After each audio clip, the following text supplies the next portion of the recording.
हालांकि ये बात कही गई कि मैंने प्रभु राम का नाम नहीं लिया। जब प्रभु राम दिल में ही बसते हों तो फिर नाम लेने की जरूरत क्या है?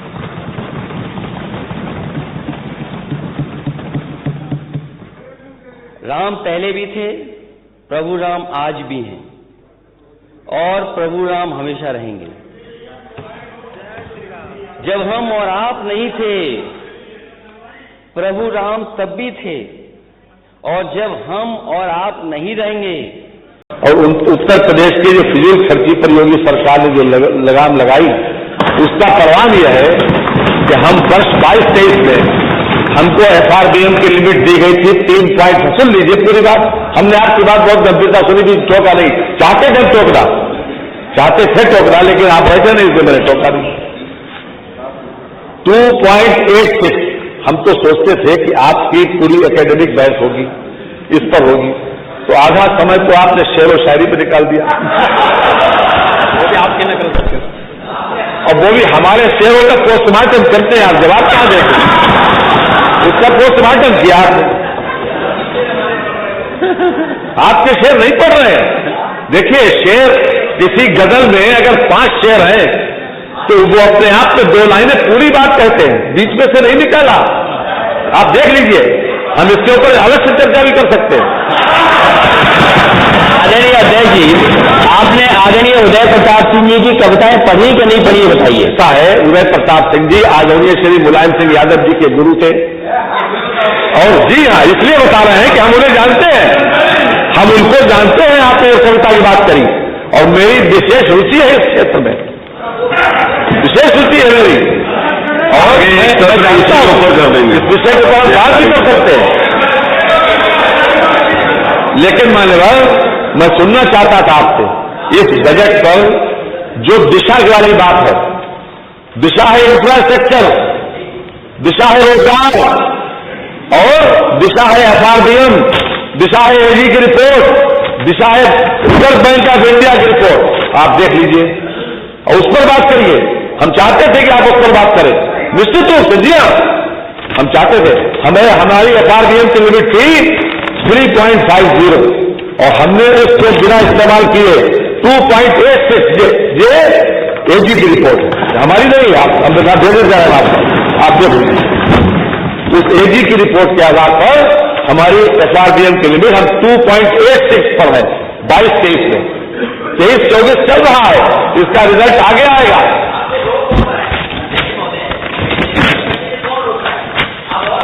अरे वो लोन ले रहे हैं, अरे FRBM की रिपोर्ट कितना लोन ले सकता है? वो जो फाउंडेशन है, यही फाउंडेशन है FRBM की, यही आपको रोक हो रहा है। यही FRBM के लिमिट के नीचे खर्च करिए, आपको खर्च के लिए कोई नहीं रोक रहा है। यही मानक, यही FRBM की मानक है, वो लोन के लिए, खर्चे के लिए नहीं है। अध्यक्ष जी, मानक यही है, हमारा फाइनेंशियल स्थिति को आकलन का मानक क्या है? मानक यही है। AG क्या कहता है, रिजर्व बैंक क्या कहता है? मानवर, उन्होंने हमारे फाइनेंशियल डिसिप्लिन को अप्रिशिएट किया है, अप्रिशिएट किया मानवर। आज FRBM आपको एक पैरामीटर है, इसके आगे आपको नहीं खर्च करना, नहीं जाना नहीं। हाँ, FRBM लोन ले सकती है, लोन लेने में और खर्चा करने में फर्क है। तो आपको खर्चा करने में कौन रोक रहा है? अरे लोन की नहीं, जो अपने पैसे से कर रहे हैं आपको मानवर। और दूसरी बात मानवर, दूसरी बात, आपके लोगों ने इस बात को तो सवाल उठाया कि ये गरीबी रेखा से नीचे 3 करोड़ है, 6 करोड़ नहीं, आप ही लोगों ने उठाया। मैं आपको नीति आयोग का पेपर लाया हूं मानवर, जो 2005-6 से ये नीति आयोग में भेजे जाता हूं देखिए आपके पास।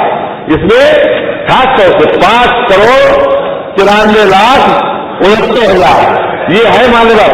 ये 5 साल में गरीबी 6 करोड़ लोग, लगभग 6 करोड़ लोग योगी सरकार ने गरीबी रेखा से ऊपर आए नीति आयोग से। इसको चैलेंज करिए मानव। ये मैं भेज देता हूँ, ये देख रहे थे आपको, चाहे आपको भेज दें। आपके लोगों ने सवाल उठाया। तीसरा सवाल एक और उठाया था कि आप धर्म का सहारा ले रहे बार, क्योंकि योगी जी ने काफी कुछ हर चीज के ऊपर बोल दिया कि हम इसे दोहराना नहीं चाहते, सदन के समय खराब नहीं करता। आपने कहा कि आप मेरे की बात नहीं करते, धर्म की बात करते हो। आपके पीछे बैठे हैं तो इंसान पीछे वो खास तौर से वो कह रहे। और भी कई लोगों ने कहा कि धर्म का सहारा ले रहे हैं। मान्यवर, हम महोदय, दूसरा, मुख्यमंत्री विवेकाधीन कोष से भी धनराशि देने में पहले कोताही बरती जाती, चेहरा देखा जाता था, एक कंफ्यूज होता था, और आज चेहरा नहीं देखा जाता है।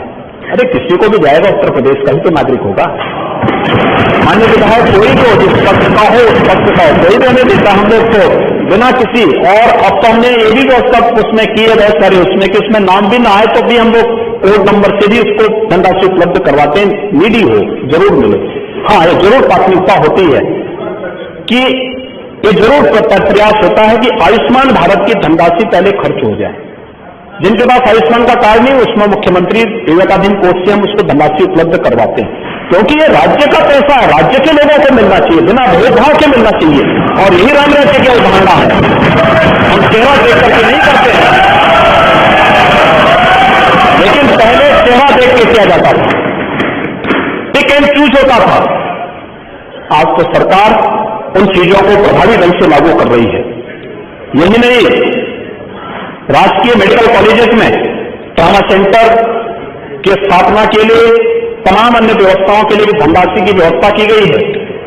हेल्थ एंड वेलनेस सेंटर को और स्ट्रेंथन करने की दिशा में भी सरकार के द्वारा किए गए प्रयास सफलीभूत होंगे और आगे बढ़ेंगे, कोई संदेह नहीं। और स्वास्थ्य विभाग इस दिशा में बेहतर प्रयास कर रहा है। प्रदेश में इन सुविधाओं को आगे बढ़ाने के लिए सरकार हर स्तर पर प्रयास करेगी। महोदय, जिस क्षेत्र की सर्वाधिक, यहाँ पे विभिन्न क्षेत्रों की अपेक्षाएं थी, उसमें से एक क्षेत्र जो प्रदेश के अंदर संभावनाओं का क्षेत्र था, तथा सर्विस सेक्टर, टूरिज्म में, स्पिरिचुअल टूरिज्म में जो संभावना उत्तर प्रदेश के अंदर थी, इसलिए सरकारों ने इसकी सर्वथा उपेक्षा की, और उपेक्षा इस आधार पर की थी। अभी कह रहे थे हमारे नेता विरोधी दल कि राम के नाम पर राजनीति नहीं होनी चाहिए। हमने तो कभी राजनीति नहीं की, राम तो हमारे आराध्य हैं, आराध्य के नाम पर राजनीति कैसे, उनका तो हम स्मरण करते हैं, और राम के बगैर कोई काम हो ही नहीं सकता। क्यों बालन जी, आप यहां संबोधन तो राम राम का ही होता है ना, तो अब राम राम का संबोधन के बगैर कोई काम होता नहीं। उठते जागते सोते रोते हर क्षेत्र में राम राम का ही संबोधन होता है। लेकिन अयोध्या नहीं जाना है, क्योंकि वोट बैंक पे असर पड़ जाएगा। तो वोट बैंक की राजनीति आप कर रहे हैं, हम लोग नहीं कर रहे हैं।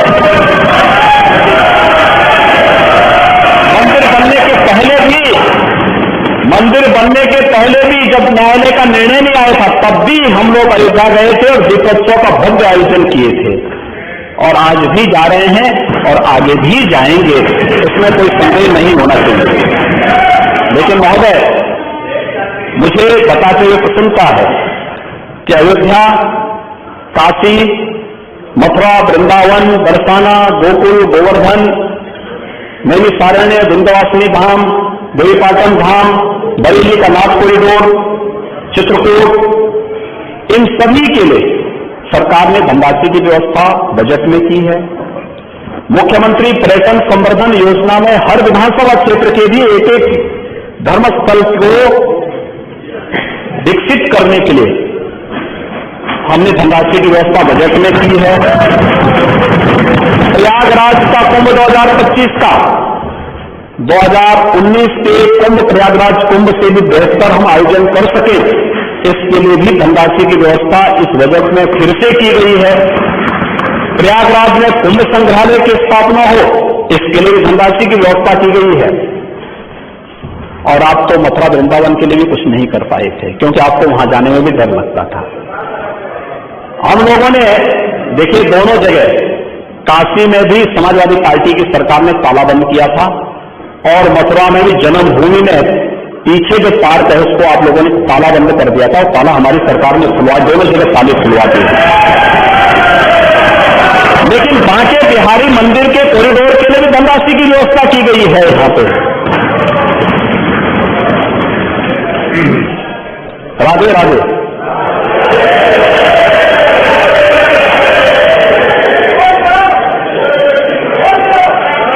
निषादराज जो सांस्कृतिक केंद्र श्रीवेरपुर के लिए धनराशि की व्यवस्था की गई है, और आजमगढ़ के हरिहरपुर में भी एक संगीत महाविद्यालय के लिए धनराशि की व्यवस्था की गई है।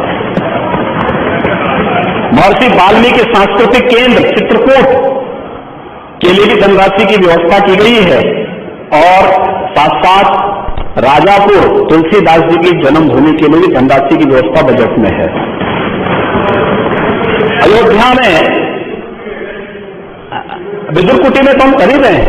विदुर कुटी में कहता हो, अरे महाराज आपको तो कम से कम इस बात के लिए धन्यवाद देना चाहिए कि वहां के लोग आपकी भावना के अंदर कार्य नहीं करेंगे। आप देखें,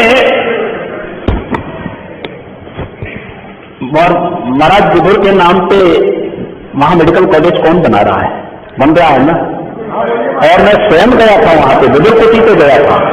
वहां के पुनरुद्धार की कार्रवाई हम लोग कर रहे हैं, बिजनौर को एक पहचान दे रहे हैं। और मैं तो रात्रि को भी बिजनौर रुका था, अखिलेश जी कभी नहीं रुके होंगे क्योंकि उनको डर लगता था पता नहीं कब हट जाए, कब पता नहीं चाचा कब कुर्सी हथिया ले।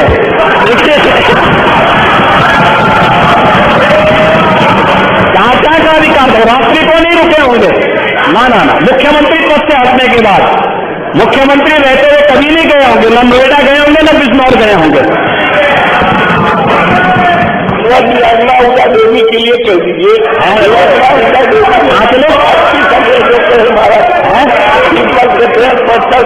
छत्तीस अंग्रेजों को 1870 में कहां पे फंसे, इसके लिए कहिए देवी के नाम पर पूरी बटालियन बन रही है, बटालियन ही बन रही है। और लखनऊ के किले को भी हम ठीक करा रहे हैं, अन्य जगह के किलों को भी हम ठीक कराने जा रहे हैं। हमारे टूरिज्म के उसका पार्ट है, तो हेरिटेज टूरिज्म का हिस्सा है, वहां भी करने जा रहे हैं। आप चिंता में आज भटकिए मत, आप सही रास्ते पे चलिए, बाकी सब ठीक हो जाएगा। और अरे आप इतने बड़े से समझते हैं, अभी सुन तो लीजिए, मैं अयोध्या पे आ रहा हूं, अयोध्या के बारे में सुन तो लीजिए। अयोध्या के